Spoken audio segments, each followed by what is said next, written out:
Well, I'm exhausted.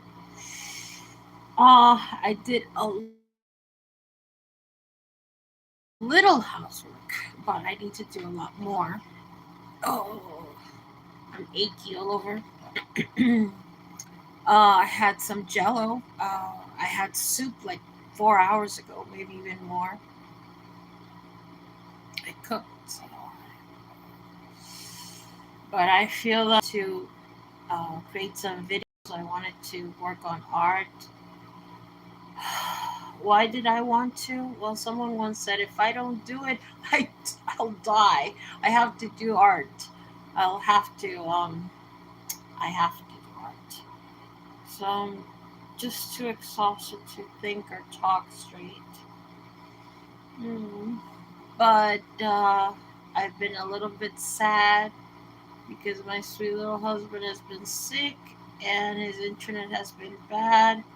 And the last time he tried to talk to me, he was like this in bed with his hair like this messy and trying to talk to me. So maybe he's been just having the same experiences I have with the flu, with trying to just do something instead of not doing anything at all. So maybe he's been working on some videos. Uh, he makes some beautiful, beautiful videos of nature, of these parks that he goes to.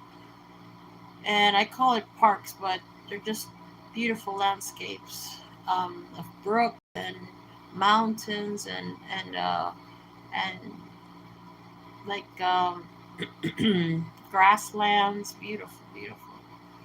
But he also creates lovely videos, well, also funny videos where he's just joking around uh, and he means well. He means well. He just kind of like jokes about things that are normal, like dating. So he's making a joke about you know modern day dating and how it involves impressing each other and just getting along. My husband is uh, great at acting. I think it's really very he's very entertaining and he loves to entertain me. I don't want to talk too much about it because I'll get sentimental. Everybody sees something in the person that they love. Uh, it's been very difficult not to be with him for like over a year. Uh, no, it hasn't been over a year. It's been like 11 months since January, so it's what 10 months, something like 11, 10 or 11 months, something like that. See, I'm not thinking straight right now, but it's more or less. It's been more or less 10 or 11 months. It's just that I'm so exhausted. Uh, my mouth is very dry. Ugh. And it's not right to judge others. So, uh, why do we judge others? I guess it's a normal thing when you have someone in your face. So when you are facing someone and there's going to be some sort of tension. But if you have feelings for that person as a human being and that reminds you of someone else, or uh, would you call it hatred, maybe, or dislike, um, or disgust, anger, and all those things? So how to not feel that? I mean, it's not right. So why does it even happen? Why do we sometimes feel in opposition to people we care about? I mean, we all live in the web of life, and we're all part of each other. And it's just interesting how we can annoy ourselves find others annoying, and it's and be annoying to others. I mean, what is that? I think that it could be nothing in particular, that it's just a mood. So I did get a comment from somebody, like I don't know, like a week ago. No, not that much, like 3 days ago. And it's someone that I have to work with, and that I didn't find anything negative about that person, but that person kind of leaked out some negative thoughts towards me, and that person mentioned how it was not something that they're happy with. And I say there because I don't want to reveal who it is.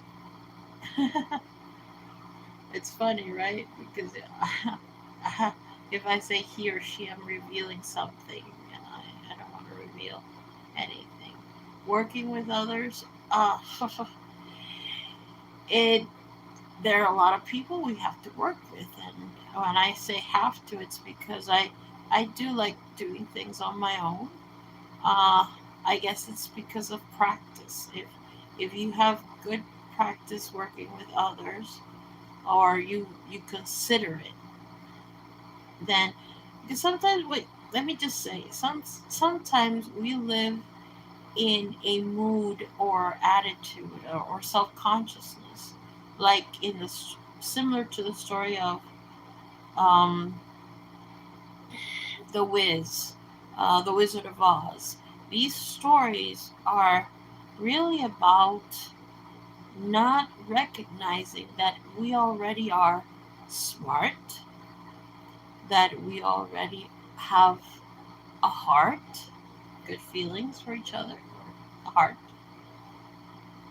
and that we have courage even when we are feeling threatened, or fearful, or worried. We have courage. I remember a moment where somebody was going to take a weapon against me, took a weapon and threatened to use it. Well, two people actually, in two different situations. And I had so much love and caring for those two people, that I felt I had courage. I didn't feel fear for myself. I stopped it and ignored it. And I'm not making a suggestion for others to take an example of of putting their lives in any kind of danger. I'm just saying that when it comes to courage, even when we're told that we're not courageous, it has nothing to do with it. If someone says something negative, or you feel that it's a negative, fight against that. Don't don't you don't have you don't fight against the person that said it. You just fight against the inhibition of being just fine the way you are. Just you have to kind of see in yourself beauty, inner beauty, and you have to have confidence in yourself. So some some words that seem negative can be transformed, and be seen with beautiful eyes, and also some inhibitions can be twisted into into opportunities, or kind of like warnings to defeat any kind of hurdle. So you can twist around some inhibitions, and allow yourself to be happy with that, you know, defeating that inhibition. Inhibitions are like little thorns. So if you can take those little thorns off of you, you can you can proceed to what you're doing. Sometimes we just use symbolism and things to stop us from being happy. So it would require just a little bit of faith, And with that faith, mm, plucking those inhibitions off of you, and it has nothing to do with who said it or other factors or with what voice or whatever you feel that an inhibition um, is the origin of it. It doesn't matter. That origin has nothing to do with it. It's something that we ourselves have as much created as anyone else. It's more like a spirit that is used like a type of, well, a type of ball.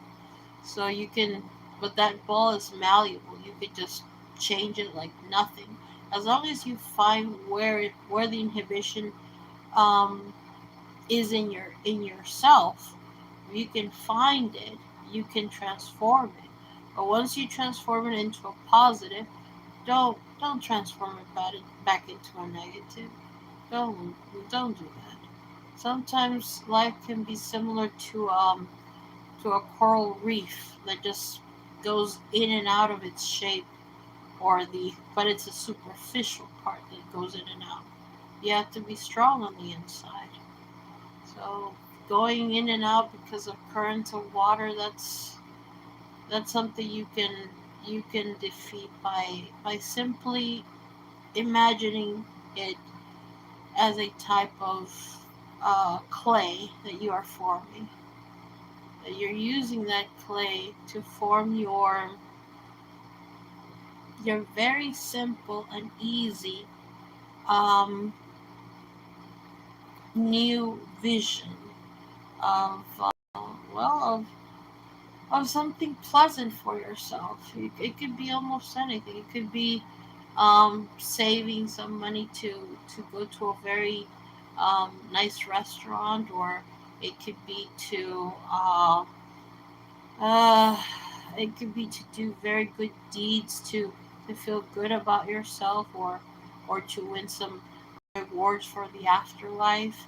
It could be to simply see someone enjoy something very nice and simple, and enjoy seeing someone happy. So there's nothing that you can limit yourself to. You have unlimited opportunities to imagine a beautiful life and a beautiful afterlife. But how do you do that? You just work on it, because some thoughts just seem so um, dried into us that we can just remove it. There's also the concept of the glass ceiling, that once the ceiling is removed, it still seems like glass, but it's not, and you can just jump over it, or welcome in um, beautiful packages of flowers and and delicious. I don't know, delicious maybe cheese or something like Swiss cheese or mozzarella cheese, delicious cheese, whatever cheese you like. If you don't like cheese fruit, then candy or steaks or whatever you enjoy eating, pizza. So definitely, I wish you the best, and there's nothing you can't do once you find some peace in your heart to express love to yourself and others. And breathing is important. Breathing exercises are great, and I suggest looking up videos on breathing exercises. There are many kinds, and you should always try the ones that make your lungs feel very good. Don't try any exercises that are going to make you hyperventilate. So you'll have to find out which exercises are right for you. And they're usually the same for everyone else, but don't try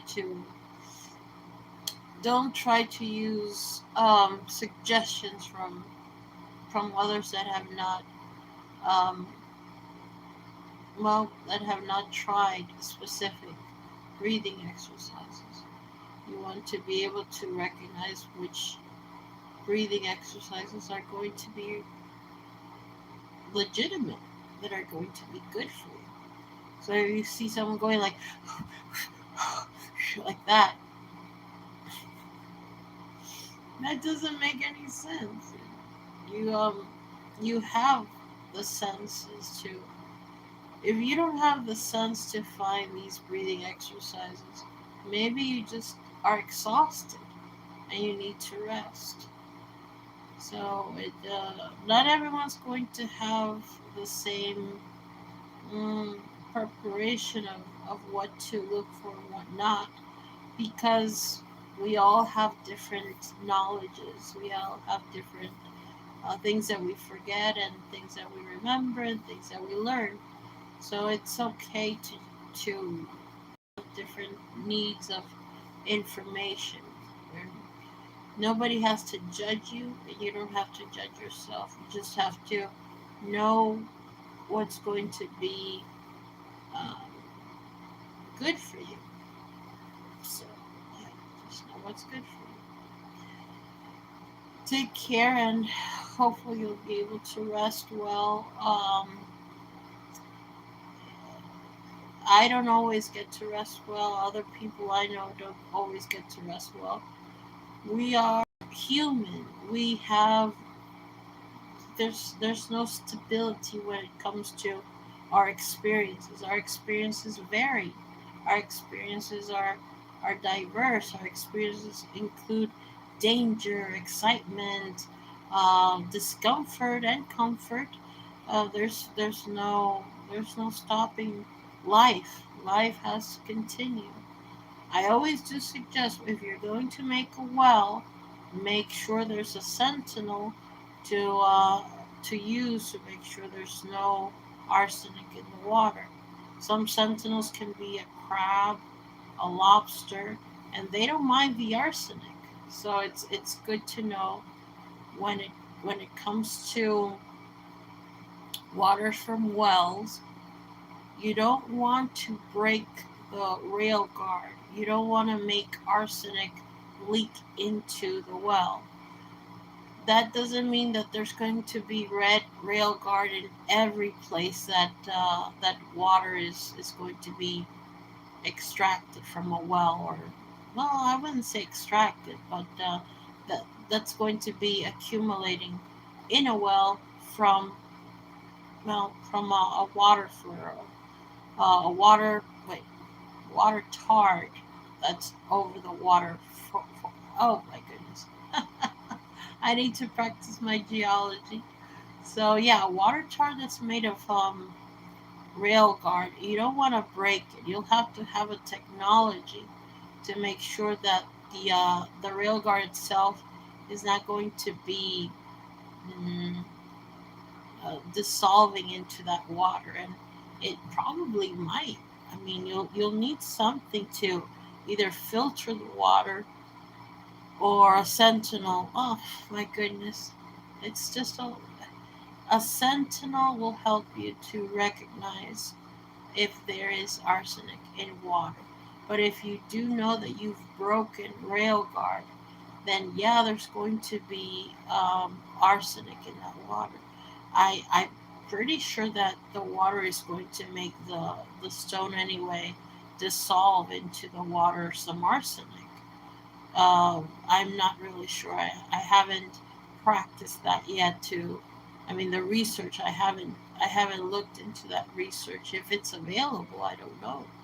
If indeed you would have to crack the rail guard um, for that rail guard to make the arsenic leak into the water. If that's the case, then of course not. Then there's no method except for some sort of filtration to remove the arsenic from the water, to make it potable water, to make it drinkable and usable. Excess arsenic is not a good thing. Too much arsenic in a diet can provoke gangrene. So you don't want to have gangrene. It's a very terrible thing for people to suffer. It would require amputation of arms and legs right away. So it is a serious issue. Towns, they have to watch out and not end up in the outskirts where wells are necessary to be created for water, and then find out that everybody's drinking that water that's causing gangrene. So what are they gonna do? I mean, they sometimes they go far into looking for help. That's really sad. And of course, look for help if you're having that kind of situation. Oh, it's such a human need. Human need. My God, all those people. And that could be in different parts of the world where you see there's such a thing of that kind of like I don't remember the word right now. I'm very sleepy, so I apologize for my lack of preparation in this video. It's simply a video, a live video, and I was hoping to find people to want to talk about things and kind of like a support group of congratulating each other for daily achievements. I've always enjoyed making a list of my achievements in daily tasks to feel motivated in working in those tasks without any sort of unhappiness. So just congratulating yourself is great, but if you need somebody to applaud and a support group is really very good. There's no there's no world except the world you create. That world that you create, it's it's the perfect bubble. And you have to have a world in your mind because if not, how would you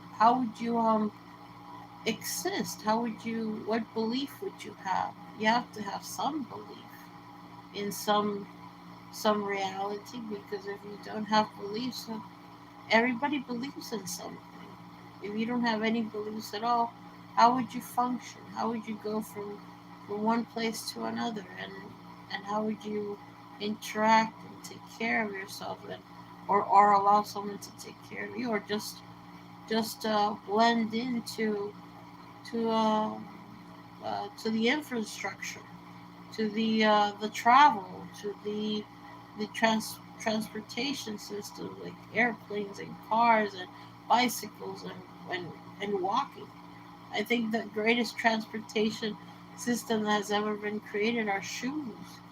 Wheelchairs are good too. Crutches, they're useful. Shoes and just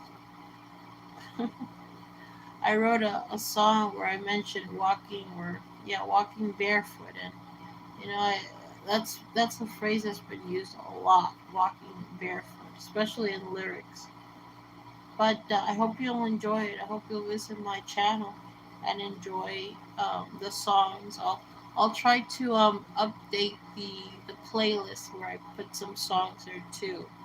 Um, so it'll be easier to select my songs from my YouTube channel. And I put right now it's my channel is titled and home economic channel, something like that. So home economics channel. I love home economics and I like putting things that involve cooking, but there's more to home economics. Home economics is home management, property. Anyone who uh, everyone should be able to know a list of things that are necessary in home management and home economics because it helps them understand that when you see a home that well let's see when you go to your home and if you're not the one who's managing it, someone else is managing it, you should be considerate about what they have to do to keep it in a certain condition for you. And when you're doing the home management, you have to be um, well aware of what tasks you have to do and the rhythm of it. Because if you neglect it, that's your right too. That's you're right if you want to neglect your home. But at a certain degree, you do have to have some understanding of what is not going to be acceptable for you to neglect because you'll be in some way compromising safety. So you have to make sure you don't compromise safety. And it can be a messy home, that's fine. But safety, that's something that it could even be illegal. So you'll have to know where you are at and how your laws does do kind of push you into the direction that is going to be safest for you. Now, if you feel in any way that the laws are not safe for you, by all means, you can always change regions where you live. It doesn't have to be. You don't have to live in any kind of oppression or fear, or the fear of a misunderstanding. Oh, unfortunate misunderstandings happen a lot, so we're just gonna have to pray for misunderstandings to just go away and everybody to just be happy. That's a blessing for you.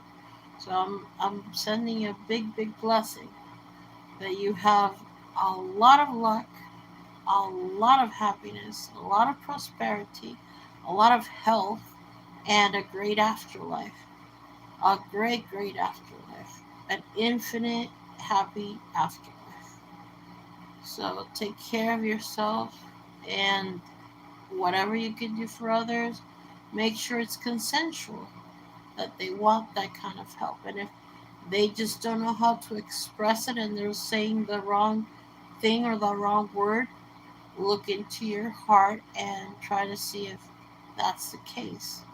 Because if they're saying one thing and feeling another, um, you're going to have to find out if it's some sort of misunderstanding or some health issue that makes them just say no when they mean yes, and accept consent, but you can always touch their heart and find a way to melt the coldness of some remarks. And sometimes it's just neurological. Sometimes people will automatically shut off others because they're having too many emotions, and they just don't want to um, they don't want to harm you with those emotions. Or harm might be too much of a word. Maybe they just don't want to misunderstand or misconnect. Maybe they don't want to connect with you in a way that's not going to make them feel good about themselves. So connecting with you would have to involve both entities to really respect each other, because if you want a type of relationship that the other person does not, and there could be many types of relationships. It could be business wise, platonic, romantic. It could be many different types, and there's no reason why not to figure something out to make things workable. Because well, most of us just we can't work things out. We just separate from each other to just avoid any I'm gonna say problem. But sometimes it is not necessary to separate physically or not physically. So to do that, it's important to blend into a relaxed mode and simply respect each other. And you'll be able to, if you respect each other, you'll be able to enjoy each other's company with a new type of relationship, a dynamic relationship that changes and morphs to the most welcoming and consensual kind of relationship. And I mean it. It could be a type of relationship that is more not about being hopeful, but about being sincere with each other and open. It's more about respect. If you love someone, you let them go. If you love someone, you let them know where to go to. It could be to your arms, or it could be just you just have to forgive in a way, and it doesn't mean forfeit. Forgiveness is not forfeiting. But it respect is very important. You don't want to scare each other into feeling uncomfortable. You can just be sincere with each other.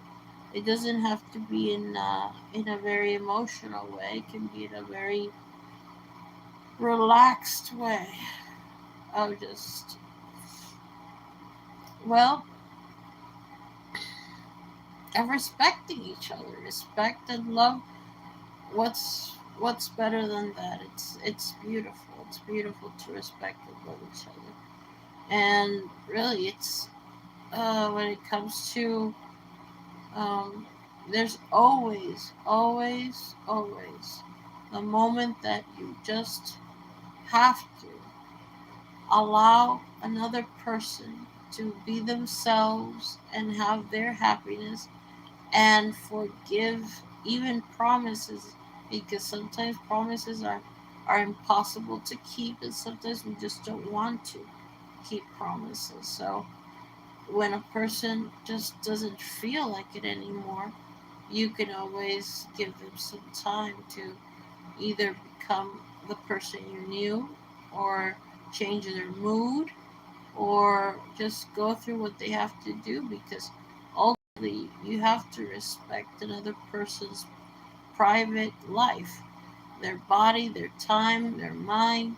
Everything has to love. But if you expect obedience and things like that, it's going to have to be something very, how do I put it, consensual.